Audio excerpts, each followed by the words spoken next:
नमस्कार दोस्तों, आपके अपने YouTube channel finance and banking ज्ञान में आपका स्वागत है। दोस्तों, अगर आप BSF, CRPF, ITBP, SSB, CISF, railway, इन फोर्सेज के अंदर अगर आप जॉब कर रहे हैं या फिर आपकी जॉब लगी है, ज्वाइनिंग करना बाकी है, तो आपके लिए जो एक अकाउंट होता है, पहले उसको पीएमएसपी यानी कि पैरा मिलिट्री सैलरी पैकेज बोला जाता था, जिसका भी नाम चेंज करके सीएपीएसपी यानी कि central armed police salary package बोला जा रहा है। ये आपको जितने भी आर्मड फोर्स मैंने बताई इन सभी के लिए अकाउंट होता है। तो इस अकाउंट के आपको क्या क्या बेनिफिट्स मिलते हैं, तो उसके बारे में जानकारी में आपको मिलने वाली है। अगर आपको जानकारी है तो बेहतर है, अगर आपको जानकारी नहीं तो वीडियो को अंत तक देखना, आपको इसके अंदर बेहतरीन जानकारी मिलने वाली है। चैनल पे पहली बार है, चैनल को सब्सक्राइब जरूर कर लीजिएगा, वीडियो को लाइक नहीं तो एक लाइक जरूर कर लेना। तो दोस्तों, अगर आपके पास में पीएमएसपी अकाउंट, जिसको अभी सीएपीएसपी बोला जाता है, वो अकाउंट है, तो इसके बेनिफिट्स अगर हम बात करें या फिर कोई नए जो जवान भर्ती हो रहे हैं उनको ये पता चले कि इसके अंदर हमको क्या क्या बेनिफिट मिलने वाले हैं, तो इसके अंदर सबसे मेन क्या है कि आपको जीरो बैलेंस आपको रखना पड़ता है। जैसे आप कोई भी अदर अकाउंट आप ओपन करते हैं तो उसके अंदर आपको मिनिमम अकाउंट आपको रखना पड़ेगा 5,000, 4,000, 10,000। लेकिन आप अगर के पास में सीएपीएसपी अकाउंट है तो आपको किसी प्रकार का बैलेंस मेंटेन करने की जरूरत नहीं है। दूसरी बात यह है कि अगर जो एटीएम से हम जो विड्रॉल लिमिट करते हैं, ट्रांजैक्शन कोई भी करते हैं, तो वैसे नॉर्मल अकाउंट के ऊपर एक लिमिट होती है कि आप एक महीने के अंदर 2 या 3 या 4 जितनी भी आप ट्रांजैक्शन फ्री कर सकते हैं, या फिर अदर जो ब्रांच का एटीएम होगा या अदर बैंक का एटीएम होगा उसके ऊपर चार्ज कटेगा। लेकिन अगर आपके पास में जो पीएमएसपी, जिसको अभी सीएपीएसपी बोला जाता है, अगर आपके पास में ये अकाउंट है तो आप अनलिमिटेड ट्रांजैक्शन कर सकते हैं। आपका किसी प्रकार का कोई भी चार्ज इसके अंदर नहीं लगने वाला है, और आप किसी भी ब्रांच से कर सकते हैं, और अपनी होम ब्रांच से करेंगे तो आपका किसी प्रकार का इसके अंदर चार्ज लगने वाला नहीं है। तो आपकी जो ट्रांजैक्शन वो अनलिमिटेड फ्री रहती है इसके अंदर। अब अगली अगर हम बात करें तो इसके अंदर एक आता है आपका पर्सनल एक्सीडेंट इंश्योरेंस। और जो पर्सनल एक्सीडेंट इंश्योरेंस है, ये आपका 50 लाख रुपए तक अगर किसी कार्मिक का सीएपीएसपी अकाउंट है और उसकी डेथ हो जाती है, जो पहले 30 लाख मिलता था, अभी एसबीआई ने इसको बढ़ा के 50 लाख तक आपको कवर देता है। अगर आपकी किसी भी दुर्घटना में डेथ हो जाती है, ऑपरेशन ड्यूटी को छोड़ के, यानी कि जब आप ऑपरेशन ड्यूटी में होते हैं, भाई नक्सलवादी से लड़ते हुए, आतंकवादी से या फिर कोई फॉरेन टेररिस्ट से लड़ते हुए अगर डेथ हो जाती है, उसमें तो नहीं मिलेगा 50 लाख। लेकिन अगर आप किसी छुट्टी के दौरान या ड्यूटी के दौरान किसी प्रकार का एक्सीडेंट वगैरह हो जाता है, तो 50 लाख का आपका पर्सनल एक्सीडेंट इंश्योरेंस आपको इसके अंदर कवर मिलता है। जो कि अगर आपको सिविल में अगर आपको लेना हो तो इसके लिए आपको बहुत बड़ा एक प्रीमियम अमाउंट पेड करना पड़ता है, तब जाके आपको ये पैसा मिलता है। लेकिन अगर आपका अकाउंट जो है ये आपका सीएपीएस पे अकाउंट होता है, तो ये आपको फ्री में ये सुविधा आपको एसबीआई की तरफ से मिलती है। अब इसके अंदर अगर बात करें, अगर आपकी डेथ वैसे हो जाती है किसी से नक्सलवादी हमले में, आतंकवादी हमले में, इस प्रकार से अगर ड्यूटी के दौरान शहीद हो जाते हैं, तो आपको जो अमाउंट मिलता है उसके अलावा 10 लाख रुपए आपको एसबीआई की तरफ से भी एक इंश्योरेंस, एक्सीडेंटल इंश्योरेंस, जो आपका ड्यूटी के दौरान किसी प्रकार के ऑपरेशन में डेथ हो जाती है तो उसके लिए 10 लाख की है। बाकी ऐसे नॉर्मल एक्सीडेंट में आपको 50 लाख तक का कवर देता है। इसके अलावा अगर आप डिसेबल हो जाते हैं, यानी कि एक्सीडेंट के दौरान अगर आपका शरीर का कोई ऐसा पार्ट वगैरह टूट फूट हो गई कि भी आपका डिसेबल हो गए हैं, तब भी आपको 50 लाख रुपए तक का आपको कवर इसके अंदर मिलता है। अब अगला अगर बात करें इसके अंदर एयर एक्सीडेंटल, यानी कि अगर आप फ्लाइट वगैरह से आप यात्रा कर रहे हैं, किसी भी कंपनी की हो चाहे वो, अगर फ्लाइट वगैरह का एयर एक्सीडेंट आपका हो जाता है, तो एयर एक्सीडेंट के दौरान आपके परिवार को 1 करोड़ रुपए का इसके अंदर जो अमाउंट है वो मिलता है, जो कि 1 करोड़ रुपए तक आपका इसका इंश्योरेंस आपको मिल जाता है। अगले अगर इसके अंदर बात करें हम इसके अंदर, तो जो सभी प्रकार के जो लोन होते हैं, जी आपका एक्सप्रेस क्रेडिट कार्ड है, कार लोन है, होम लोन है, इस प्रकार के अगर आप लोन लेते हैं, आपके पास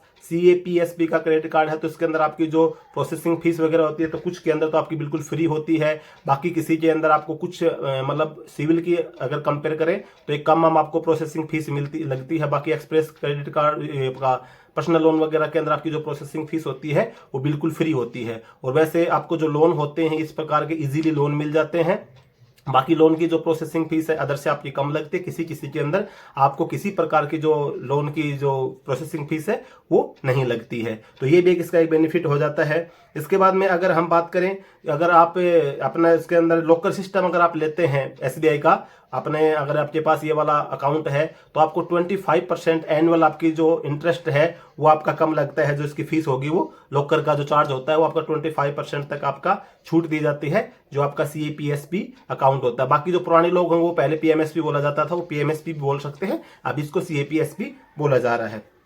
इसके अंदर जो एक सबसे बेहतरीन जो सुविधा है जो मुझे अच्छी लगती है वो है इसके अंदर ऑटो स्वीप मोड का, यानी कि जो आपका अकाउंट में बैलेंस आ गया, कुछ ज्यादा अमाउंट आपके हो गए, जैसे सैलरी आपकी आई आपने यूज नहीं की, लाख 2 लाख 3 लाख आपके अकाउंट में पड़े हुए हैं, तो आपको एफडी वगैरह करवाने के लिए जाने की जरूरत नहीं है। आपके जो अकाउंट में ज्यादा पैसे होंगे ऑटोमेटिक आपकी एफडी हो जाएगी, यानी कि वो मोड बैलेंस में आपका अमाउंट चला जाता है और उसके ऊपर आपको इंटरेस्ट मिलना शुरू हो जाएगा। और जब आपको ऐसी इमरजेंसी पड़ गई कि मुझे पैसे की जरूरत है ही, तो आप अगर एटीएम से विड्रॉल करेंगे तो आपकी एफडी ऑटोमेटिक टूट के आपका उसके अंदर नॉर्मल बैलेंस में आ जाएगा, आप उसको विड्रॉल करते हैं। बाकी आपका उसके अंदर एक हाई आपको इंटरेस्ट रेट मिलता है और आपका ऑटोमेटिक एक एफडी हो जाती है, क्योंकि जितना आपका अमाउंट होता है वो मोड बैलेंस में चला जाता है। तो ये इसका एक बेहतरीन मतलब आपको बेनिफिट है कि आपको कुछ भी करने की जरूरत नहीं, आपके अकाउंट में पैसा ज्यादा होगा, ऑटोमेटिक बैंक ही आपका मोड बैलेंस में भेज देगा, जो आपकी एक एफडी बन जाएगी। और फिर उसके बाद और अमाउंट आएगा, तो जैसे आज के 1 तारीख को आपकी एक एफडी बन गई, फिर 30 तारीख को आपको कोई और अमाउंट आएगा, 30 तारीख आएगा उसकी दूसरी एफडी बन जाएगी। डेट वाइज आपकी एफडी बनती रहेंगी, जितना आपका अमाउंट आता रहेगा उसके हिसाब से फिर आपका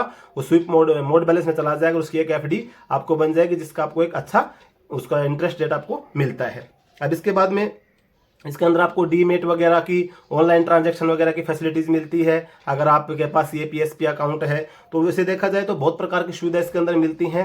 इसके अलावा आपको जो मल्टी सिटी चेक वगैरह है वो आप यूज कर सकते हैं, फ्री सर्विस है। आप किसी भी सिटी के अंदर अपना उस अमाउंट से चेक से अगर पैसा विड्रॉल करते हैं, किसी प्रकार का कोई चार्ज नहीं होता है। इसके अलावा आपका एनईएफटी है, आरटीजीएस है, एसएमएस अलर्ट है, इस वगैरह की स्कीम है। अगर आप सिविल से अगर नॉर्मल अगर आपके पास में अकाउंट है तो उसका चार्ज कटता है, लेकिन अगर आपके पास में सीएपीएसपी अकाउंट है तो आपका आरटीजीएस, एनईएफटी हो गया, एसएमएस अलर्ट हो गया, मल्टी सिटी चेक जो फैसिलिटी है, ये सभी चीजें आपको बिल्कुल फ्री मिलती हैं एसबीआई के द्वारा।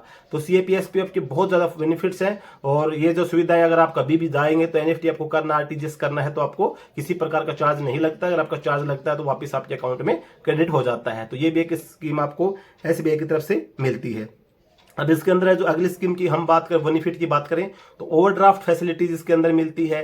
यानी कि ओवरड्राफ्ट फैसिलिटीज के अंदर आपको जैसे 2 महीने की जो आपकी नेट सैलरी बनती है उतना अमाउंट आपको लोन के रूप में आप ले सकते हैं। इसके अंदर जाके इजीली आपको प्रोसेस से ये चीजें मिल जाती हैं। आप जाएंगे बैंक में, आपको कुछ समय के लिए अब मुझे पैसे की जरूरत है तो आपको 6 महीने के लिए आपको 2 महीने की जो सैलरी होती है उसके हिसाब से आपको ये मिल जाता है ओवरड्राफ्ट। और आपको ओवरड्राफ्ट के बारे में अधिक जानकारी चाहिए तो मैंने इसके संबंध में ऑलरेडी वीडियो बना रखा है, डिस्क्रिप्शन में आपको लिंक मिल जाएगा, उस वीडियो को आप देख सकते हैं।